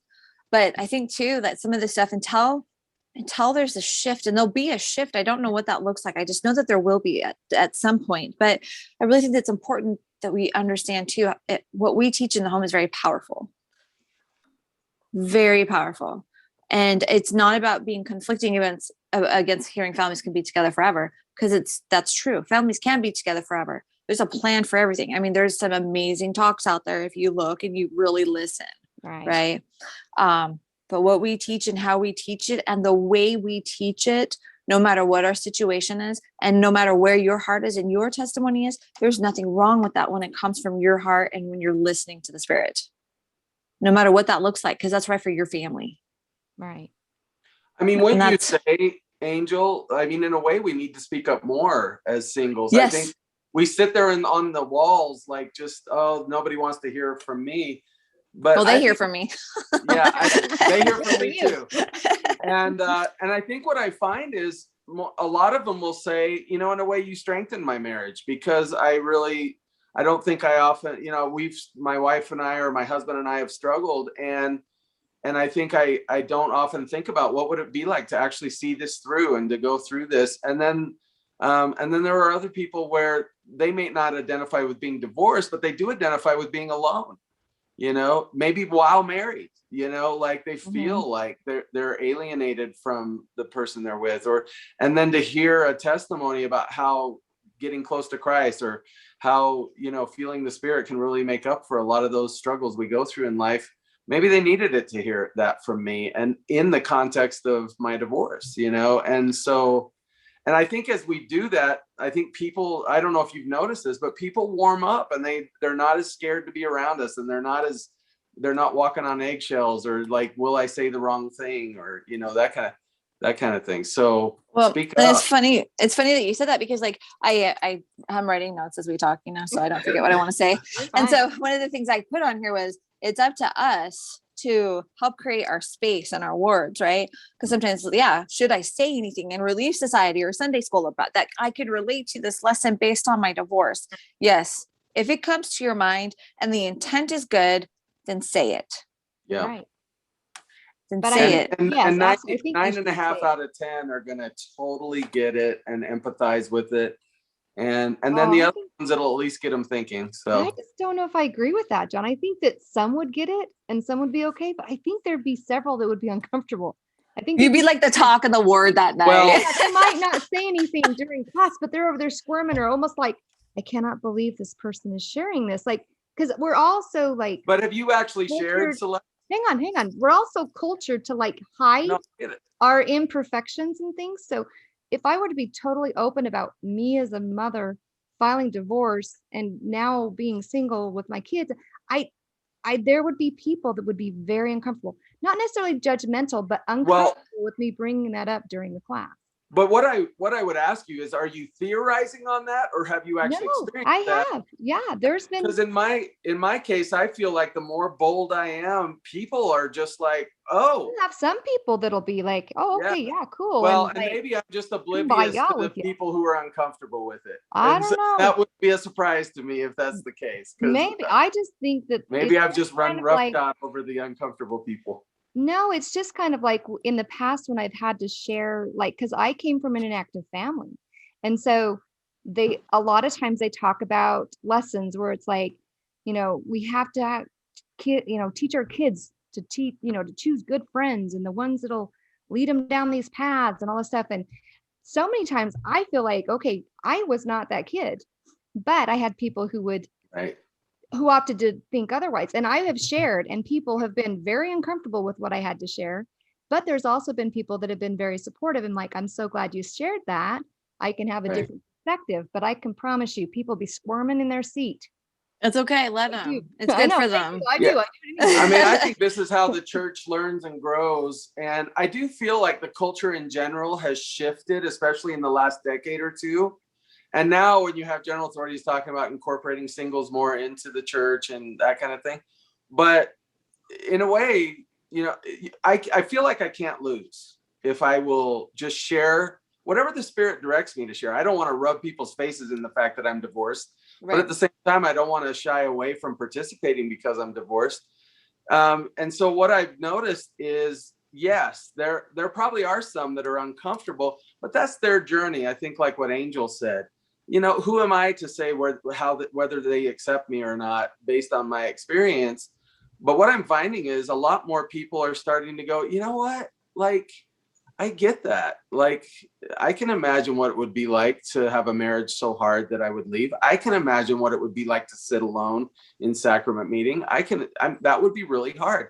Can I imagine it exactly? No, probably not, but at the same time, I think the Spirit can fill in the blanks for what our experience hasn't taught us, If that weren't the case, I mean, half my career has been with addicts.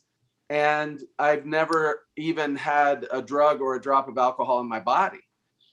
And yet the feedback that I got over that half of my career was basically, you're one of the best therapists I've ever had. And so how do you do that? Well, somehow I'm tapping. I know what it's like to feel out of control. I know what it's like to not feel like I'm in control of my life and that my life's gotten out of hand. And so I can still have compassion. And then whatever I can't, I feel like Christ can fill in the blanks. He can teach me, hey, can you really feel what this person's going through who's been addicted to heroin for all these years? And it's like, I can't based on my experience, but if you'll teach me, maybe I can. And then I will literally get the emotion that will match theirs. And next thing you know, revelation is teaching me that. I think I needed those experiences with people, especially at a time when I didn't have a ton of compassion, to teach it to me. Teach me how to love someone who has a different experience than me. And I can't do that if they're not willing to be vulnerable and share their experience, and in this case, I'm the one with the different experience.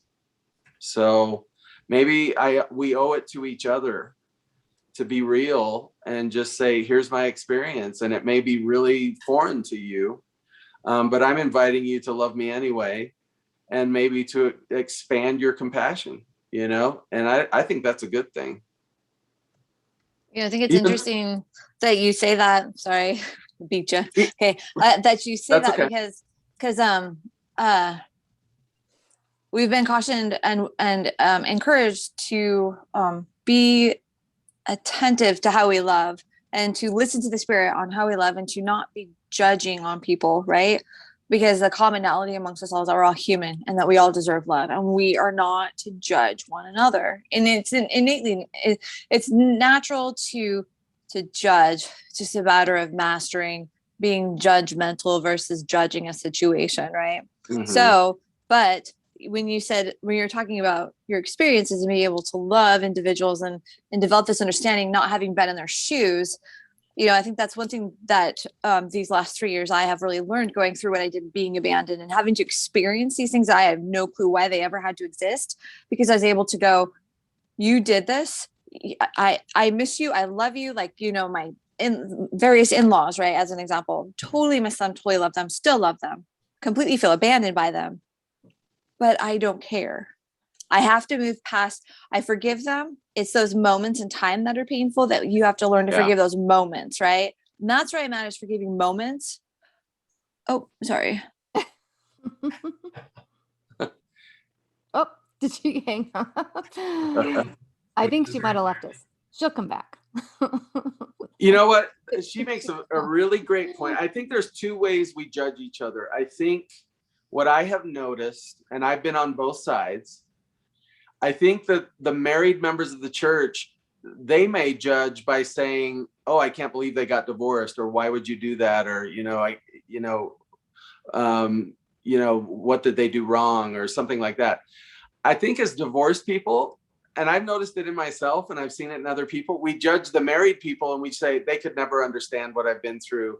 They're not going to get it. They're going to be judgmental of me. And I think it's judgmental to presume people will be judgmental. You know what I mean? Some will, just like some divorced people repeatedly cheated and were horrible in their marriage. And, right.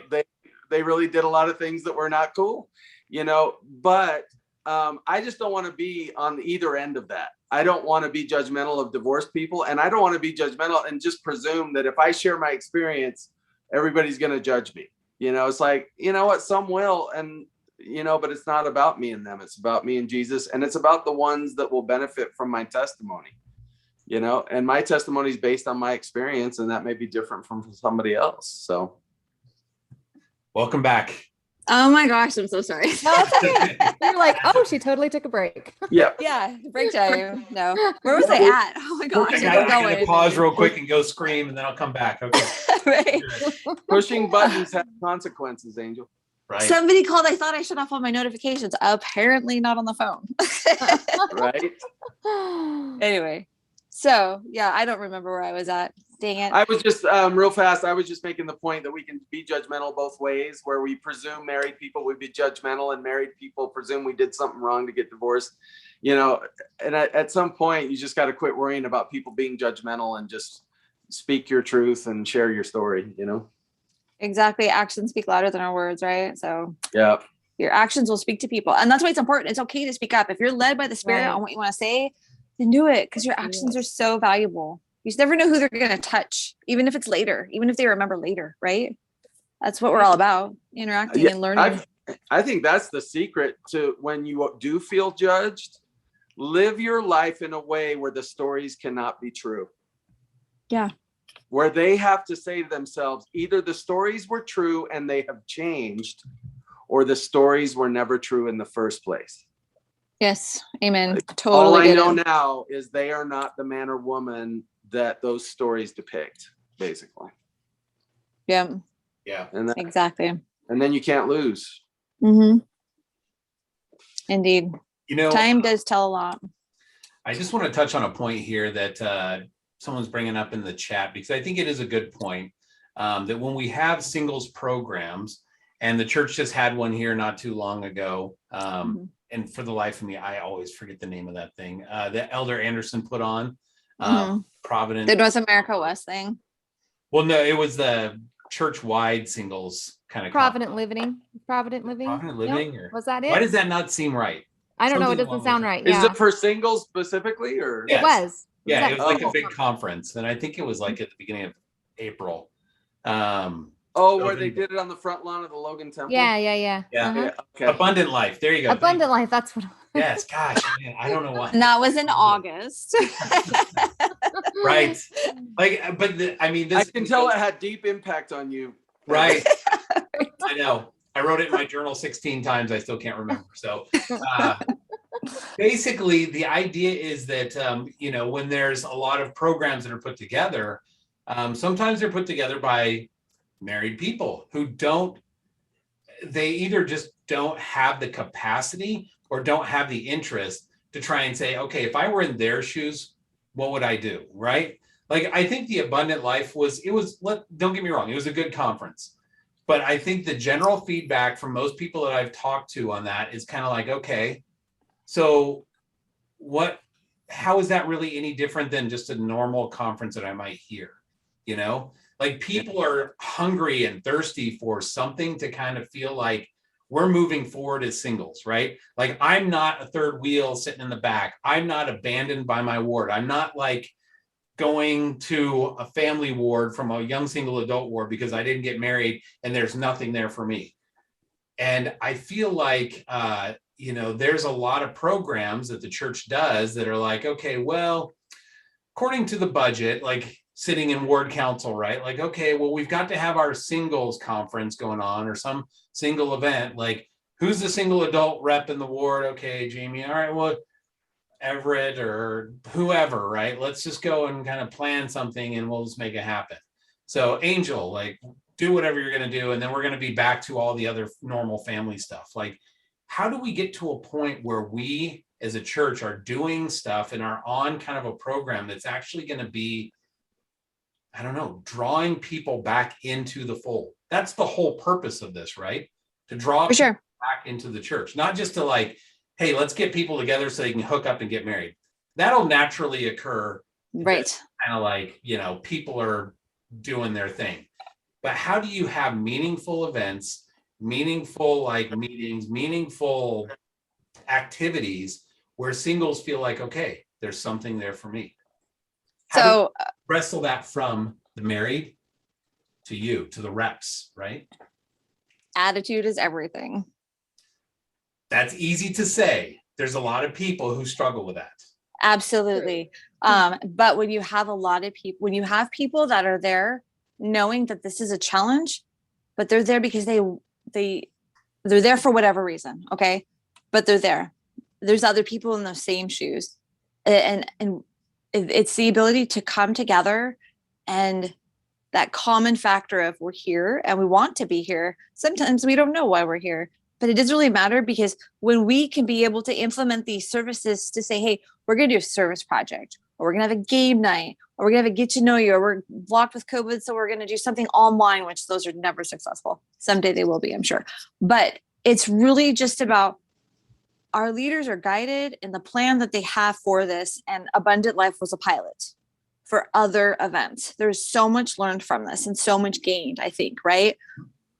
And as singles, it's about, we can look, I can't speak for everyone, so I'll speak for myself. And that is, I can look at a scenario and go, I may feel uncomfortable at church and I'm not ready to go to church. I know I should be there and I want to be. And then there's the middle. And I think I said this earlier, you have to make a choice. Just make a choice. Just do it. Just make a choice and trust. Just make a choice.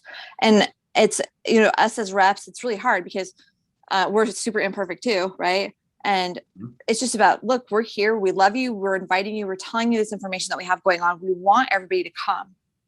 Nothing tied. You don't have to stay. You can just show up for 10 minutes if you want. You don't have to talk to a single soul. But the point is that it's there. Whether it works now, whether it works in a year, it's a plan that's slowly being guided. And to me as a rep, I just have to understand that I may ask 15 people and one will show up, and that's okay. Because I know that the plan will work eventually. Everybody has been really wanting something to come about, but I really think that as singles, it is very much up to us to speak what we need and what we want. And the church is very open to that. They need to know that though, and they won't know that unless we're there. You know what they call people who are there, who are the kind of driving forces in these? Single adult reps. That's the people who get called. Because seriously, like those people who don't. Because they're the only ones there. Yeah. Well, they're the ones that'll actually do something, right? Like there has to be a core group of strong people to make things happen. And if you can't like take a broad brush and paint that over like everybody else and say like, well, you all need to be this way. Because I guarantee you what'll happen, you'll have an activity, say it's a dance or I don't know, just a game night or an FHE or what have you. People are going to show up. There's going to be probably a handful of them that will dip their toe in the water and they're going to peek around the corner, so to speak, and kind of stick their nose in the door and say, what do we got going on here? Right. And if it's lousy, if it is something that is just like, oh my gosh, this is a tragic train wreck. Good luck getting those guys back in the door anytime soon. Right. So having these programs and having something that is like meaningful for people to help them, for lack of a better way to put it, like stick, right? To stick to the gospel, to stick in the ward and to stick in the church, there has to be meaningful activities. If you don't have that, people are going to be like, forget it. I'm done. Like how many times have people shown up to a single adult dance, walked in, looked around for 5 minutes and like, oh my gosh, what did I get myself into? I'm out. And then who goes back? Right? Have you ever been to one of those? Yeah. I mean, I haven't, you keep going back. John doesn't, you can't get rid of John. Like he's already stuck. Like he's coated in super glue and everything else. To be honest with you, after the second divorce, I really have not been back much, but it's not because it would bug me to go and, or anything. A lot of it's been busy with work and, and COVID-19, but no, I get it though, that you go there and there's some strange, there's some, maybe a better word than strange would be interesting people, who them beloved brethren and celestial sisters. That's, to be kindly, unfortunately, the millennium will be good for a lot of people. Yeah. I've seen all kinds. And listen, I probably seem really interesting in that way too, in some ways. So who am I to say? But that, I think we pushed through that, kind of like when Angel was talking about, the one Sunday I didn't feel like going and I showed up is the Sunday when the Lord, put this opportunity in my path, and it's just like, I think we just need to keep showing up, and not just to church, but to like dances and dates and stuff like that. And I really should be saying this in the mirror because I really suck at it right now. Well, aside from just showing up, those people who like Angel, who are in the position and Angel, honestly, like you are rock solid. And I love hearing that. Like you are going to be there because you have that testimony in Christ, and God bless you for it. Like that is fantastic. I think that is amazing. And you can be that rock for somebody else who needs a rock. You can be that foundation. You can be somebody who puts together a program. So when somebody goes and they're like, okay, it's been a while, I don't know about this, but I'm going to give it another shot. I'm going to go see what this is all about. I'm going to go give it a try, and then we'll see, right? And so then it falls on you, like, what does that look like for them when they get there? Are they going to show up? Because they're shaky already, right? They're not real firm. They're not like you, where they're like, I don't care. I need to just be there because that's the right thing to do, and I'm going to do it for Christ. They're not at that level. They're not on that step of progression. What are they going to find when they show up and look in the door and they see an activity? Is it going to be like, hey, I had a good time with that? That's not so bad. Because I can promise you there will be a lot of people who will come to FHE or an activity or something else before they start going back to church. Right. And For sure. That's when you get that opportunity to say, we've created like this little nest for you to come, feel comfortable, and then we'll work on the next step of getting to church and taking the sacrament and going back to the temple, all of those things. Does that make sense? I mean, I'm kind of on a soapbox here, so you guys just tell me to shut up at any time. But Well, and as a rep, as a rep, it's like, okay, You so told me to say. as a rep, like, okay, so I don't know how to be super tactful on this because sometimes I lack tact, but first of all, I believe that you just never push, right? If somebody's not ready, don't push them, right? Encourage, never push, because that's when you get somebody who walks in the door and goes, I'm out, because they just aren't ready. They're just not comfortable. And that's not my vibe. Like, I don't push like that at all. Well, and we can't control for that. You Yeah. know, no matter what environment we create, if that's the environment within them, you know, there may be nothing we can do. Yeah, absolutely. And so that's what I was going to say next was like, whose choice is it? Whose choice is it to stick? I can encourage, I can do what I can literally do as a human being, right? And love and accept no matter what, and not judge however things work out. And ultimately just understand that they are who they are and meeting them where they're at once again. And if they don't come, then don't make them feel bad. That way they'll want to come maybe later, right? Right.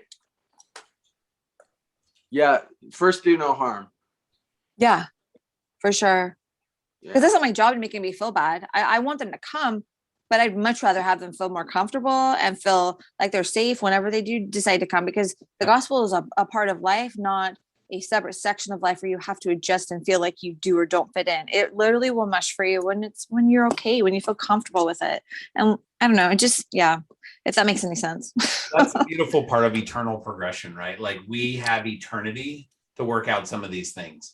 And that's why it's always so dangerous to say, like, oh my gosh, that guy's got like so many glaring problems. Like, well, yeah, but as long as he's on the right path, he's got eternity to work them out. So why are you like casting stones? Very true.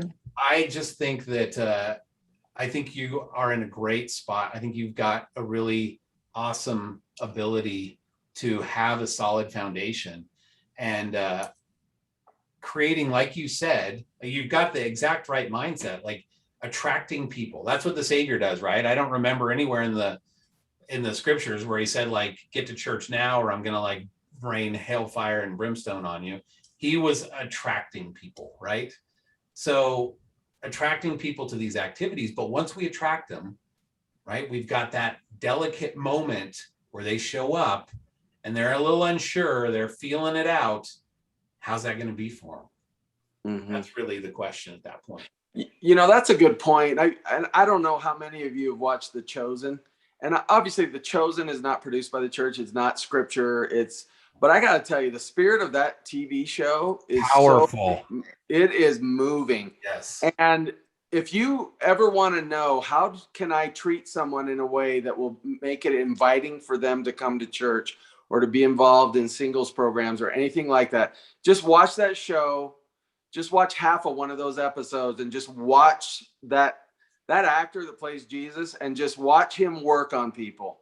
And it is just like, he loves like a boss, you know, where every man, woman, and child just feels totally precious. And and that's the thing. He brings the words of scripture to life, you know, so that now it's not just one-dimensional black shapes on a white piece of paper, you know, and informational, here's the words that were spoken. It's here's the smile on his face while he said it. Here's him having his hand on your back while he comforts you.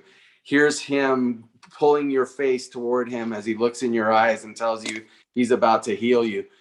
It just makes it really personal. And it's been a good example to me and helped soften me a little bit. I always thought, I'm a therapist, I'm a helper, right? You think I'm a soft guy. I'm not hard to be around, am I? And yet I've noticed myself, since I watched that show, just being a little bit more gentle with people, including myself. So I just plugged the show. Yeah. Absolutely. Well, we're kind of running a little short on time, but I did want to offer, if anybody in the audience has any questions or any comments that they would like to share on this topic, please go ahead and raise your hand. Sorry, I think I just inhaled a bug. Spider. A little extra protein. Spider, yeah. My hat. That's him like retaliating for all the ones he killed. Just a little extra in your protein shake. There you go. Yep. Yeah. I don't know if I digest them in my lungs, but somehow he got in there. I think you absorb them eventually, but yeah. Go. So yeah, it looks like hang on a second. If we've had a pretty healthy conversation in the chat, but we'd love to have somebody bring that to the show and kind of bring it out for those people watching on Facebook who may not see everything going on the chat. It has been a great chat, actually. It's been really productive in there. So. Right. I think there is a common feeling of, and we see this even in the chat now, of just people who don't feel comfortable in their wards. And I can tell you that from all kind of spectrums of like our progression in church, you're going to find people like you, Angel, who will be like, all right, you know what? It's between me and Christ, and I'm there for Christ.